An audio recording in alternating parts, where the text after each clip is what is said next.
Hi, good afternoon.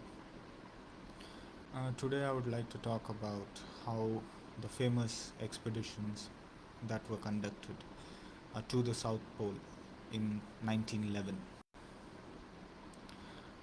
That was the first time when humans reached the South Pole, and the story of how the humans reached the South Pole is quite an interesting one. So basically, there were headlines in the newspaper in 1911 that two separate independent expeditions would be going to the South Pole, one from Norway, headed by a Norwegian person called Roald Amundsen, and the other from Britain, headed by a British person called Robert Scott. The Norwegian head was initially a doctor. He had become a doctor turned sailor or an explorer, and the British head, Robert Scott, was a naval officer. Robert Scott had wanted to ensure that the Britishers were the first people to reach the South Pole. Their aim was to conduct a scientific expedition to the South Pole, at the same time ensure that the British team was the first to reach the South Pole. So let me begin with the story.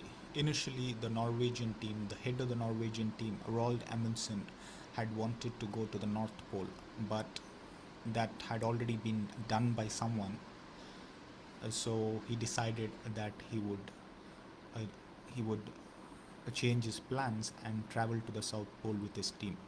So the North Pole was traveled by some other team for the first time, and hence it was not a challenge anymore, and therefore this had prompted Roald Amundsen from going to the North Pole, and he decided that he would go to the South Pole along with his team. On the other hand, as I told you, that the British team was interested to carry out a scientific expedition, and they also had an ambition to ensure that the Britishers were the first people to reach the South Pole.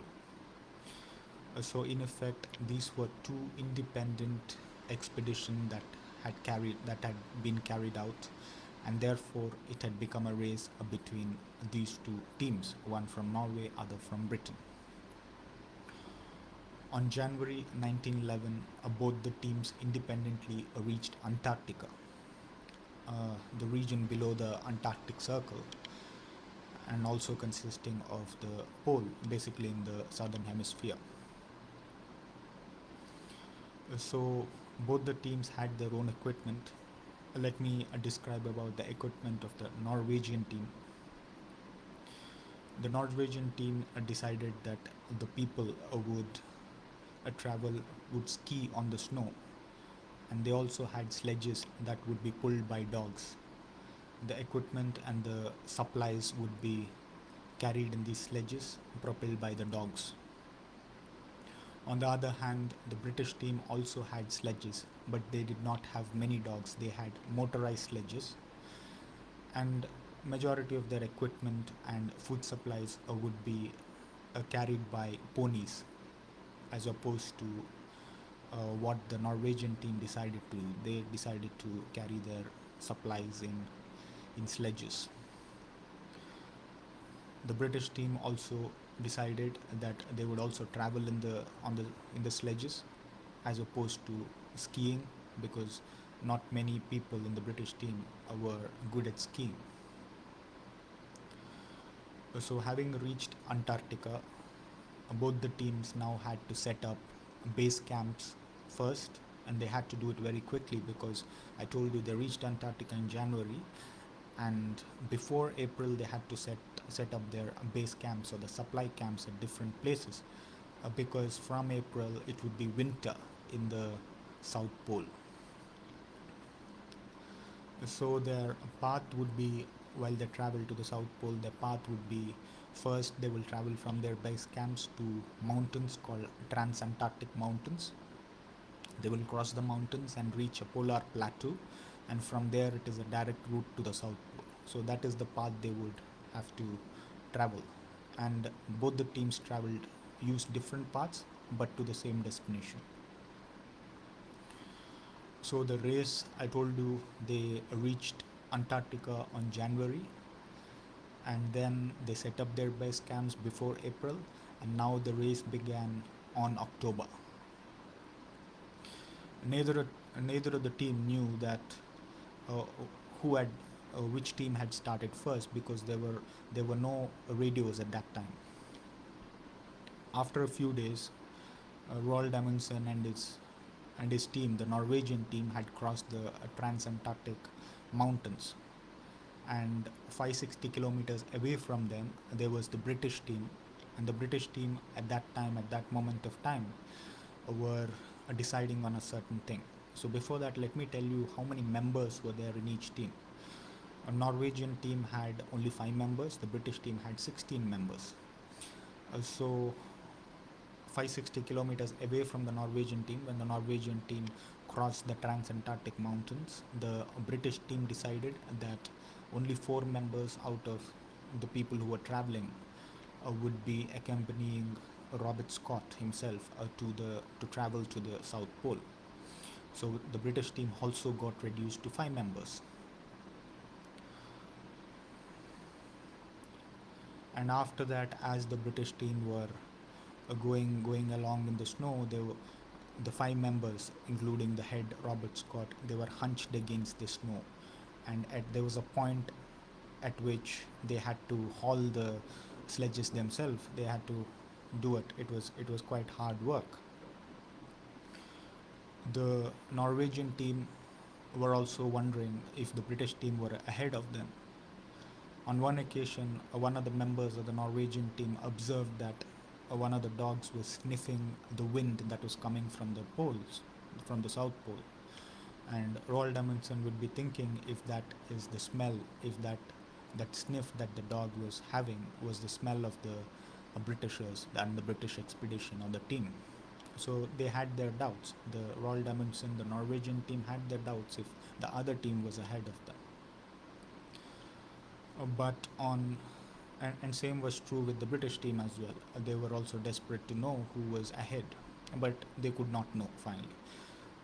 So after the race began on October, on December 15, the Norwegian team had some renewed energy when they saw the pole was just beyond the horizon in front of them. And with this renewed energy, there was the drivers of the sledges, propelled by the dogs, started whipping on the dogs with much greater enthusiasm. And as they traveled along, some of the members calculated that they had exactly reached the South Pole. But even before celebrating, they were eagerly observing if there were any British flags that were flapping in the icy winds of the South Pole, and they were overjoyed to know that they could not find anything. They could only find snow, and at that time they knew that they were the first people who who reached the South Pole, and hence it was a great amount. They enjoyed the feeling, they enjoyed the moment, they were completely overjoyed. And to celebrate, they celebrated by consuming chocolates as well as uh, a steak made of seals. Steak is a meat of the seal.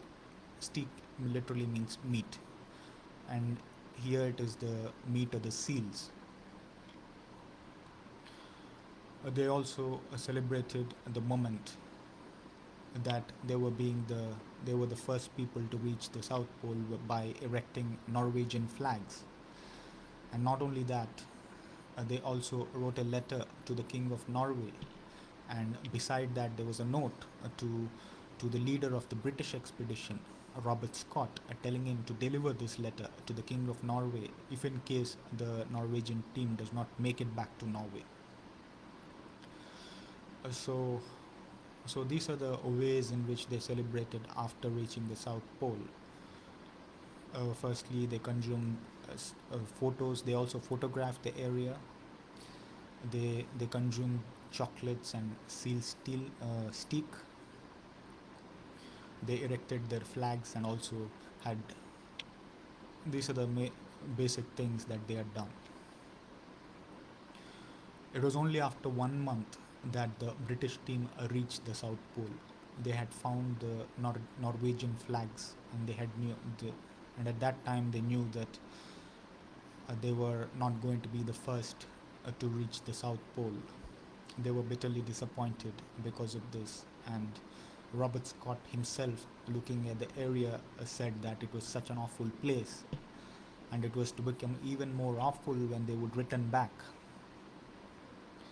When they would return back after a month, one member of the team, because of starvation and because of cold weather, would die.